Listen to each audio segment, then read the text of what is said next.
எல்லா நாளுமே நமக்கு பிடிச்ச மாதிரி ஒரு அமைதியான, சந்தோஷமான, எதிர்பார்ப்புகள் பூர்த்தியாகிற ஒரு நாள் அமையுமான்னு கேட்டால் இல்லை.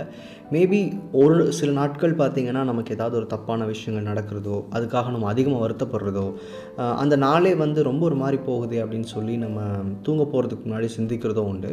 அதாவது நமக்கு ஏற்படுற பேட் டேஸ், அதாவது நமக்கு பிடிக்காத நாட்கள். அந்த நாட்களில் நம்ம எனர்ஜி ரொம்ப லோ ஆகும், நம்ம வைப்ரேஷன்ஸ் நிறையா லூஸ் பண்ணிடுவோம், நல்ல எண்ணங்கள், நல்ல தாட் ப்ராசஸ் எல்லாமே போயிடும். அந்த மாதிரி நாளில் எப்படி உங்களுடைய அந்த லாஸ்ட் வைப்ரேஷனை திரும்ப கொண்டு வருது அப்படின்றது தான் இன்றைக்கி பார்க்க போகிற வீடியோ. நம்ம சேனலில் மோர் தேன் 4 இயர்ஸாக பார்த்திங்க அப்படின்னா லா ஆஃப் அட்ராக்ஷன் என்ன, எண்ணங்கள் எப்படி வச்சுக்கணும், எப்படி நம்ம தேவைகளை நிறைவேற்றுறது, இன்றைக்கி நம்ம லைஃப்பில் இங்கே இருக்கிற ஸ்டேஜுக்கு உண்டான காரணங்கள் என்ன அப்படின்னு நிறைய விஷயங்கள் பேசிகிட்டு இருக்கோம். ஒரு வேளை இதுதான் நீங்கள் சேனல் ஃபஸ்ட் டைம் விசிட் பண்ணுறீங்கன்னா நம்ம சேனலோட பாஸ்ட் வீடியோஸ் நீங்கள் பார்த்தீங்கன்னா புரிஞ்சுக்க முடியும்.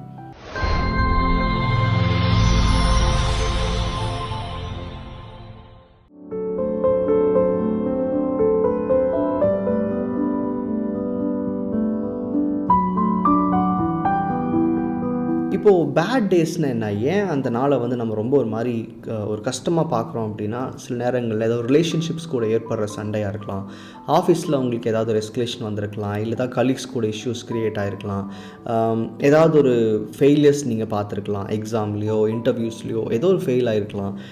மோஸ்ட்லி பார்த்திங்கன்னா இது எல்லாமே தப்பான எமோஷன்ஸை அதிகம் சிந்திக்கிறதுனால வர ப்ராப்ளம். அப்போது ரெகுலராக இந்த ப்ராக்டிசஸில் இருக்கிற ஆட்களுக்கு இந்த மாதிரி ஒரு நாள் பாதிக்குமானா 99% கிடையாது. அதாவது என்னுடைய அனுபவத்தில் நான் சொல்கிறேன், தொடர்ந்து மேனிஃபெஸ்டேஷன் ப்ராக்டிசஸில் இருக்கிறவங்க ஒரு நாளை நல்ல விதமாக தான் அப்ரோச் பண்ணுவாங்க. அதை தாண்டி பிரச்சனைகளே வராதா இவங்களுக்கெல்லாம் கேட்டால் வரும். ஆனால் அந்த பிரச்சனைகளை பார்க்கக்கூடிய தன்மை இவங்க கான்ஷியஸ்க்கு இருக்காது. அதாவது ஒரு நாளில் ஒரு மனுஷனுக்கு ரெண்டுமே 50-50 நடக்கும். அதாவது 50-50% நடக்கும். நல்லதும் நடக்கலாம், கெட்டதும் நடக்கலாம். ஆனால் நம்ம எதை அதிகம் கவனிக்கிறோமோ அந்த விஷயங்கள் தான் நம்ம கான்ஷியஸும் கவனிக்கும். இப்போது நான் ஒரு 5 இயர்ஸ்க்கு முன்னாடி ஒரு சைக்கிள்லையோ பைக்லேயோ போய் விழுந்தேன்னா அந்த இடத்துல நான் எனக்குள்ளே ஏற்படுத்திக்கிற அந்த ஒரு பயம், கவலை, அந்த ஸ்ட்ரெஸ் அப்படின்றது இன்றைக்கி அதை யோசிக்கும்போது அதை விட லைஃப்பில் நிறைய தேவைகள் இருக்குல்ல, இது ஒரு சின்ன பிரச்சனை தானே, அதை தாண்டி போயிடுவோம். ஏன்னா இதை ரொம்ப யோசித்தோம் அப்படின்னா அந்த நாளில் நம்ம செய்ய வேண்டிய நிறையா வேலைகள் கெட்டு போயிடும்ன்ற அந்த ஒரு மெச்சூர்டு தாட் ப்ராசஸ் உருவாகும். எக்ஸாம்பிளுக்காக கீழே விழுறத சொன்னால் நான் சொல்கிறது லெஸ் டேமேஜிங் விஷயம்னு வச்சுக்கோங்களேன், மனதளவில் பாதிக்கிறத நான் மெயினாக நீங்கள் புரிஞ்சுக்கணும். அப்போ இந்த மாதிரி ரெகுலராக ப்ராக்டிஸ் இருக்கிறவங்களுக்கு பெருசாக பாதிப்பு ஏற்படாது. ஆனால் அதையும் தாண்டி ஒரு வேளை உங்களுக்கு ஒரு பேட் டே க்ரியேட் ஆகுது அப்படின்னா ஒரு 8 விஷயங்கள் பற்றி பேச போகிறோம். எப்படி அந்த பேட் டேவை நம்ம திரும்ப நம்ம மனசுலேருந்து எடுத்துக்கிட்டு நம்ம எனர்ஜியை பெட்டர் பண்ணிக்கிறது, நம்ம வைப்ரேஷன் அதிகப்படுத்துறது அப்படின்றது தான் பார்க்க போகிறோம். இப்போ இந்த 8 விஷயங்கள் சொன்னேன் இல்லையா, இதில் 3 உங்களுக்கு ஆல்ரெடி தெரியும். இதை சொன்னேன் அப்படின்னா இது எனக்கு தெரியாதா அப்படின்றவீங்க. அதனால் அது ரொம்ப ஃபாஸ்ட்டாக சொல்லிடுறேன். முதல் 3 விஷயங்கள் அஃபர்மேஷன் கேட்குறது, நன்றி எழுதுறது இல்லை தெரிவிக்கிறது, அடுத்தது லெட் இட் கோன்னு சொல்லுவேன். ஸோ இந்த 3ஐயும் ஷார்ட்டாக சொல்லிடுறேன். அஃபர்மேஷன் பற்றியும் நன்றி எழுதுறதை பற்றியும் உங்களுக்கு தெரியாது அப்படின்னா இந்த 2 விஷயங்கள் தான் நம்மளோட சேனலோட ஃபவுண்டேஷன்ஸ். ஸோ அப்போ ரொம்ப ஒரு பேட் மூடில் இருக்கீங்க அப்படின்னா உங்கள் எண்ணத்தை நீங்களே போய் செல்ஃப் டாக் பண்ணி இல்லை நல்லா இருக்கேன், சூப்பராக இருக்கேன்னு சொல்லிக்க முடியாது. ஸோ அஃபர்மேஷன் மாதிரி விஷயங்கள் கேட்கும்போது, இன்னொருத்தரோட வாய்ஸில் கேட்கும்போது நீங்கள் உங்களோட லைஃப்லுக்கு நல்ல விஷயங்களை முன்னாடி கொண்டு வரதுக்கான வாய்ப்பு ஏற்படும். இது அஃபர்மேஷன் பண்ணும். நன்றி எழுதும்போது நான் முதலே சொல்லியிருந்தேன், இந்த ப்ராசஸ் இருக்கிறவங்களுக்கு பெருசாக பாதிப்பு அவ்வளோ சீக்கிரம் உணர மாட்டாங்கன்னு. என்ன காரணம்னா, நம்ம நன்றி எழுத கான்ஷியஸ் நல்ல விஷயங்களும் நன்றிக்குரிய விஷயங்களை மட்டும்தான் காமிக்கும். தப்பான விஷயங்களையும் நம்ம கவலைப்பட வேண்டிய விஷயங்களையும் கான்ஷியஸ் முன்னாடி கொண்டு வராது, அதாவது ப்ரியாரிட்டியில் வராது. ஸோ நன்றி எழுதுறது கண்டிப்பாக அவசியமான ஒன்று. ஒரு நாள் உங்களுக்கு சரியாக அமையலை அப்படின்னா அந்த நாள் ஈவினிங்கில் போயாவது நிறையா நன்றி எழுதுங்க.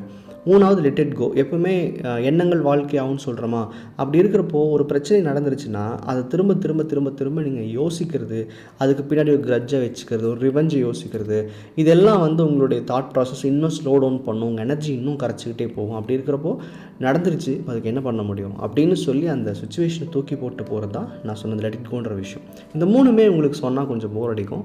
இதை தாண்டி இன்னும் 5 விஷயங்கள் இருக்குல்லையா, அதை கொஞ்சம் டீட்டெயில்டாக பார்ப்போம். 4வது விஷயம் பார்த்தீங்க அப்படின்னா, இப்போது ஒரு ரொம்ப ஒரு மாதிரி பிரச்சனைக்குள்ளேருந்து அந்த நாளை கடந்து எப்படியோ நீங்கள் ஈவினிங் வீட்டுக்கு வந்துட்டீங்க, இல்லை அந்த நாளே ஆல்மோஸ்ட் முடிய போகுது அப்படிங்கிறப்போ அந்த ஒரு ஸ்ட்ரெஸ்ஸோடையோ இல்லை அந்த தாட்ஸோடையோ நீங்கள் போய் தூங்குனீங்கன்னா அடுத்த நாளும் அதே மாதிரி தான் உங்களுடைய ரொட்டீனை கொண்டு வரும்.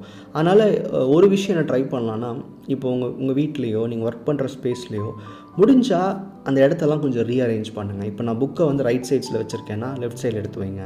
இல்லை நிறைய திங்ஸ் எல்லாம் ரொம்ப ஸ்கேலடாகி கிடக்குது அப்படின்னா சரி செய்யுங்க. உங்கள் ரூமை க்ளீன் பண்ணுங்கள். ஏதாவது ஒரு வகையில் உங்களுடைய அந்த எனர்ஜியை வெளியே கொண்டு போகணும். அப்போது நீங்கள் இருக்கிற சரௌண்டிங்ஸும் மோசமாக இருந்துச்சுன்னு வச்சுக்கோங்களேன், திரும்ப திரும்ப அது மாதிரி ஒரு நெகட்டிவான ஃபீலிங் உங்களுக்கு இருந்துகிட்டே இருக்கும். நிறைய நேரங்களில் இந்த மாதிரி ரொம்ப ஸ்ட்ரெஸ்ஸாக இருக்கும்போது உங்கள் பிளேஸை க்ளீன் பண்ணிங்க. இல்லை லைஃப்பில் ரொம்ப ஸ்டக்காக இருக்கிற மாதிரி ஃபீல் ஆவீங்க, என்னடா ஒன்றுமே நடக்கலை, ஒரு மாதிரி போகுதுன்னு யோசிப்பீங்க. அந்த மாதிரி நேரங்கள்லாம் உங்கள் ஸ்பேஸை, நீங்கள் இருக்கிற இடத்த வந்து சுத்தம் செஞ்சு இல்லை அதை வந்து சரியான முறையில் அடுக்கி வச்சிங்கனாவே மைண்டும் கிளியராக ஆரம்பிக்கும். அதாவது உள்ளதான வலிக்குது, உள்ளதான கஷ்டமாக இருக்குது, நான் ஏன் எக்ஸ்டர்னல் என்வரான்மெண்ட்டை சேஞ்ச் பண்ணோம் அப்படின்னா, நீங்கள் எங்கே இருக்கீங்களோ உங்கள் சென்ஸ் அந்த என்வரான்மெண்ட்டுக்கும் உங்களோட இன்டர்னல் என்வரான்மெண்ட்டுக்கும் ஒரு கனெக்ஷனை க்ரியேட் பண்ணும். உள்ளேயும் குழப்பமாக இருக்குது, வெளியும் எல்லாம் ஒரு மாதிரி குழப்பமாக இருக்குது அப்படின்னா நீங்கள் சீக்கிரமாக இருந்து ரெக்கவர் ஆக முடியாது. ஸோ இந்த மாதிரி ரொம்ப ஸ்ட்ரெஸ்டாக இருக்கும்போது, ஒரு பேட் டே சந்தித்து நீங்கள் அந்த நாளை கடந்து போயிட்டு இருக்கும்போது உங்கள் ஸ்பேஸை கிளியர் பண்ணுறது, திங்ஸை சரியாக அடுக்க வைக்கிறது கூட ஒரு வகையில் உங்களுக்கு ஒரு நல்ல எனர்ஜியை திரும்ப கொண்டு வரதுக்கான வாய்ப்பை ஏற்படுத்தும். அடுத்த விஷயம் டேக் பாத். இது வந்து பர்சனலாகவும் நான் உணர்ந்திருக்கேன். இதை நான் எங்கேயும் யாரோ சொல்லி தான் அதை நான் கேட்டேன். ரொம்ப ஸ்ட்ரெஸ்டாக இருக்கும்போது, ரொம்ப நெகட்டிவாக ஃபீல் ஆகும்போது அதுலேருந்து நீங்கள் குயிக்காக வெளியே வரணும், உங்கள் எனர்ஜியை வந்து உடனே ரைஸ் பண்ணிக்கணும் அப்படின்னா குளிக்கிறது நல்லது. அதாவது ஒரு பிரச்சனைக்கு அப்புறமா போய் ரொம்ப ஸ்ட்ரெஸ்டாக இருக்கீங்க, ஓவர் திங்கிங்கில் இருக்கீங்கன்னா போய் குளிச்சிருங்க அப்படின்றது தான். இது ரொம்ப பார்க்க வந்து ரொம்ப சிம்பிளாக தெரியும்.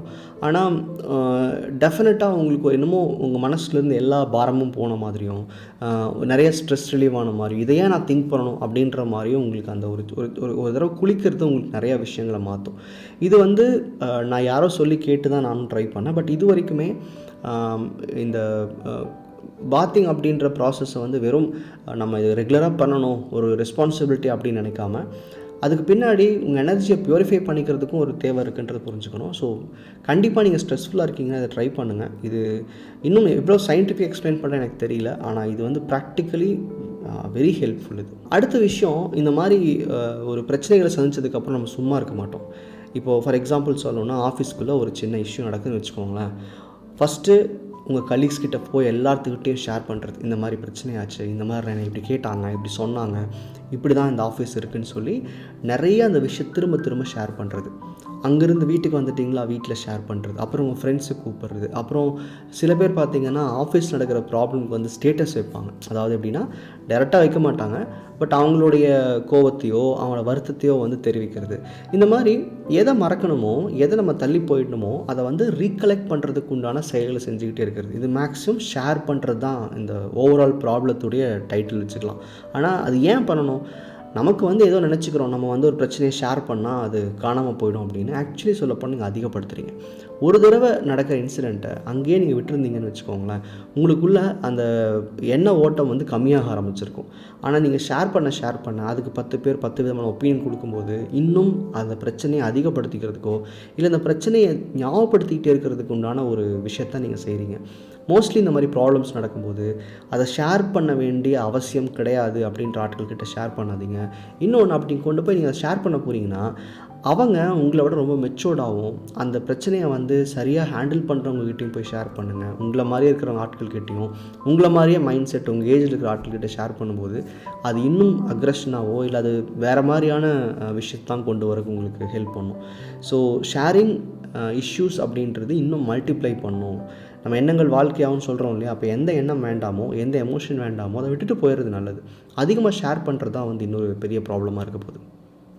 அடுத்த விஷயம், இது வந்து எப்படின்னா நெகட்டிவ் தாட்ஸ் எப்படி பாசிட்டிவாக மாற்றுறதுன்னு கேட்பீங்களே, அந்த மாதிரி ட்ரிக் தான். இப்போது என்ன பண்ண முடியும்? பிரச்சனை நடந்து முடிஞ்சிருச்சு. ஃபார் எக்ஸாம்பிள் ரிலேஷன்ஷிப்பில் ஒரு ப்ராப்ளம் நடந்துருச்சு. நீங்கள் என்ன பொதுவாக அந்த நாள் ஃபுல்லாக யோசிப்பீங்க? அவங்க ஆல்ரெடி உங்கள் வைப்ரேஷன் லோ ஆகிடுச்சு, ரொம்ப ஒரு மாதிரி ஸ்ட்ரெஸ்டாக இருக்கீங்க. அந்த திரும்ப அந்த ரிலேஷன்ஷிப் இப்படி ஆகலாம், அது ஏன் இப்படி பிரச்சனையாச்சு, அதுக்கு யார் காரணம், நான் எப்படி அந்த ரிலேஷன்ஷிப் ஹேண்டில் பண்ண போகிறேன்ற அந்த மைண்ட் வாய்ஸை ஸ்டாப் பண்ணிவிட்டு, அந்த ரிலேஷன்ஷிப்பில் பிரச்சனை இருக்குது ஓகே, ஆனால் அதை தாண்டி அதே மாதிரி எவ்வளோ ரிலேஷன்ஷிப் எனக்கு நல்லா இருக்குது. ஒரு உறவு முறையில் ப்ராப்ளம் வருது அப்படின்னா நான் என்கிட்ட இருக்கிற சரியான ரிலேஷன்ஷிப்ஸை பற்றி யோசித்து பார்க்குறது, இமேஜின் பண்ணி பார்க்குறது. அப்போ என்ன பண்ணுறோன்னா, ஒரு பிரச்சனை, ஒரு தப்பான விதை இருக்குது, ஆனால் என்கிட்ட 100 நல்ல விதைகள் இருக்குல்ல, இப்போ வந்து ஆஃபீஸில் ஒரு சின்ன மிஸ்டேக் பண்ணிட்டீங்க, இல்லை ஏதாவது ஒரு உங்களை புரிஞ்சுக்காமல் உங்களை வந்து ஏதோ ஒரு இஷ்யூ க்ரியேட் பண்ணிட்டாங்க. அந்த ஸ்ட்ரெஸ்ஸில் நீங்கள் இருக்கீங்க அப்படின்னா, அதே ஆஃபீஸ்க்குள்ளேயோ இல்லை இதுக்கு முன்னாடி உங்கள் கெரியர்லேயோ எத்தனையோ அப்ரிஷியேஷன்ஸ் வாங்கியிருப்பீங்க, எவ்வளோ வேலையை பர்ஃபெக்டாக முடிச்சிருப்பீங்க, அவார்ட்ஸ் வாங்கியிருப்பீங்க. அதை ரீகலெக்ட் பண்ணுறது. இப்போ ஏதோ ஒரு பர்டிகுலர் காம்படிட்டிவ் எக்ஸாமில் நீங்கள் ஃபெயில் ஆகிட்டீங்கன்னா, இதுக்கு முன்னாடி நீங்கள் கெரியரில் இல்லை எக்ஸாம்ஸில் பண்ண சக்ஸஸை ரீகலெக்ட் பண்ணுறது. அதாவது எப்படின்னா, கான்ஷியஸ்க்கு அந்த ஒரு பேட் இன்சிடெண்ட்டை வந்து ஞாபகத்திலிருந்து வெளியே கொண்டு போகணும் அப்படின்னா, அதுக்கு பின்னாடி இருக்கிற அதுக்கு முன்னாடி நீங்கள் செஞ்சுருக்கிற நல்ல விஷயங்களை ரீகலெக்ட் பண்ணுறது ஹெல்ப் பண்ணும்.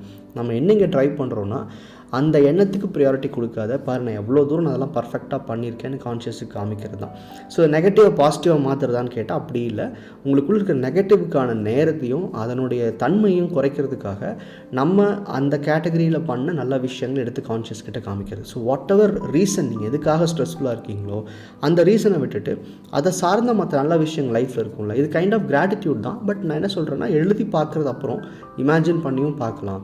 ஸோ செல்ஃப் டாக் பண்ணும்போது நான் போயிட்டு ஐயோ இப்படி ஆயிடுச்சுன்னு சொல்லி நான் பேசி நான் திருத்திக்கிறேன், நான் மன்னிக்கிறேன், இந்த மாதிரிலாம் பேசாமல் அந்த பிரச்சனையை தாண்டி சுற்றி இருக்கிற மற்ற நல்ல விஷயங்கள் இல்லை இது வரைக்கும் செஞ்ச நல்ல விஷயங்கள் நீங்கள் ரீகலெக்ட் பண்ணி பார்க்கலாம். கடைசி விஷயம் ரொம்ப ஈஸியான ஒன்றும் கூட, முடிஞ்சால் அந்த நாளை நீங்கள் சீக்கிரம் வந்து கடந்து போயிடுறது தான் நல்லது. அப்போ என்ன சொல்லுவேன்னா, அந்த நாள் மட்டுமாவது, அதாவது எப்போ உங்களுக்கு ரொம்ப ஸ்ட்ரெஸ்ஸாக இருக்கீங்களோ, ஒரு மாதிரி பேட் டேஸ் க்ரியேட் ஆகுதோ, அந்த அன்றைக்கு மட்டுமாவது சீக்கிரமாக தூங்க முயற்சி பண்ணுங்கள். இப்போ நிறைய பேர் என்ன பண்ணுவோம் அப்படின்னா, அந்த மாதிரி ஒரு தப்பான ஒரு நாளை கோ த்ரூ பண்ணுறோன்னா, உடனே அன்றைக்கி நான் ஸ்ட்ரெஸ்ஸை ரிலீவ் பண்ணிக்கிறேன்னு சொல்லி போய் ஃபுல்லாக படம் பார்க்குறது, ஃப்ரெண்ட்ஸோடு பேசுகிறது, அந்த பிரச்சனையை ஷேர் பண்ணுறது, அந்த மாதிரி நேரத்தை இழுத்துக்கிட்டு போயிட்டே இருப்பாங்க. உங்களோட எண்ணங்கள் வந்து ரெஸ்ட்டுக்கு போயிடுச்சுன்னு வச்சுக்கோங்களேன், உங்கள் மூட் ரீசெட் ஆகிடும். ஸோ மார்னிங் எந்திரிச்சு பார்த்துக்கலான்னு போயிடுவீங்க. ஸோ அப்போது நீங்கள் அந்த மாதிரி ஒரு பேட் டே கோ த்ரூ பண்ணும்போது அது எவ்வளோ சீக்கிரம் வந்து அந்த டே எண்ட் பண்ணணுன்றது தான் இங்கே ரொம்ப முக்கியம். சீக்கிரமாக தூங்குறது எவ்வளோ வகையில் வந்து உங்களுக்கு ஒரு தெரப்பட்டிக்காக இருக்கும். அதாவது ஒரு கம்ப்ளீட்டாக உங்களுக்கு வந்து மைண்ட் ஷிஃப்ட் ஆகி அடுத்த நாள் வேறு ப்ரியாரிட்டி அந்த மாதிரி போயிடும். ஸோ நாளை வந்து சீக்கிரமாக முடிக்கிற ட்ரை பண்ணுங்கள்.